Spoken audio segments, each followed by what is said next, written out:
Happy Tuesday, everyone! So, alam niyo na kung anong gagawin natin today. Magluluto tayo ng adobong kangkong. So, if hindi ka pa marunong magluto ng adobong kangkong, this video is for you. Char! So, yes, this is gonna be our first video sa ating YouTube channel. Sana supportahan niyo po kami. Mag-upload na po ako ng mga cooking videos ko at mga gala ko dito sa Canada sa aming YouTube channel. So, let's start. For our ingredients, meron tayong prepare na bawang. Meron din tayong sibuyas. Slice ko siya ng mga maliliit lang. And then pork. Meron din akong chicharon. And then, of course, yung bida sa ating ulam for today's video ay ang ating yayamaning kangkong. Yes, mahal po ang kangkong dito sa Canada, pero sige na lang. Mas mahal pa siya minsan kesa sa manok. Anyway, dahil nagki-crave nga tayo, so tara, luto tayo ng adobong kangkong today. So, naggisa lang pala ako dyan ng bawang sibuyas. Make sure na nagigisa yung mabuti yung bawang at sibuyas bago nyo ilagay yung pork nyo. Kasi, I feel like ang laki ng difference kung nagigisa natin ng mabuti yung bawang at sibuyas kapag nagluluto tayo. Feeling ko mas masarap siya. I don't know kung na-observe niyo din yon. Basta ako, feeling ko kapag minamadali ko yung niluluto ko at hindi ko siya nagigisa ng mabuti, hindi siya masarap. So yan, ginisa ko lang yan. And then, naglagay na ako ng konting toyo at oyster sauce dyan for the initial lasa. And then later on, pag hindi ako happy, nagdadagdag lang ulit ako ng more toyo pa or more oyster sauce pa, and then other pampalasa if hindi ko pa na-achieve yung gusto kong lasa. So, yan. At this point, nagmamantika na yung ating pork. Oh, pwede na siyang ulamin actually. Yan, oh, sarap.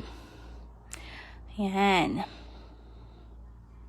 Hintayin lang natin magisang mabuti. And then after that, ay ilalagay na natin ang ating kangkong.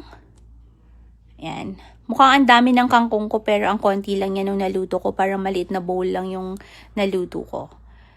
Ayan. So, hayaan lang natin yan maluto. And then, nag-add ako ng konting water dyan para pampalambot na rin ang ating gulay.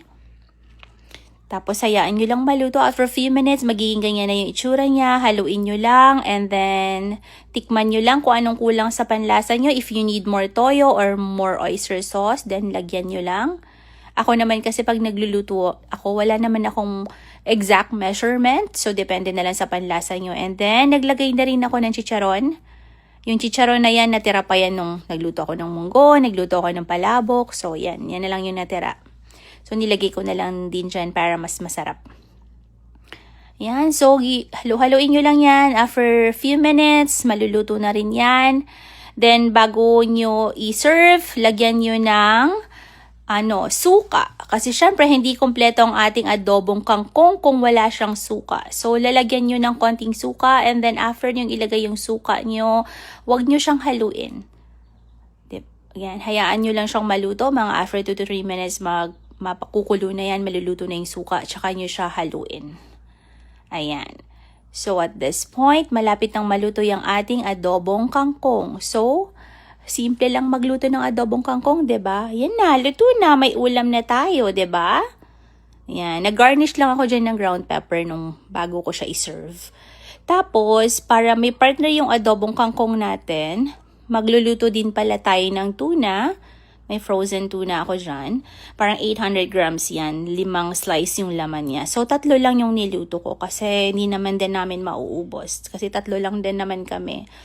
So, yan. Nilagyan lang ni Sean yan ng salt and pepper. Tapos, ayan na. Luto na ang ating isda na tuna. Pwede na tayong kumain. But before that, gagawa muna ako ng coffee ko. Ayan. Kasi coffee is life and mas masarap kumain kapag may coffee. So yan, tinawag ko na yung mag-ama ko, nag-pray na kami at sabi ko kakain na kami.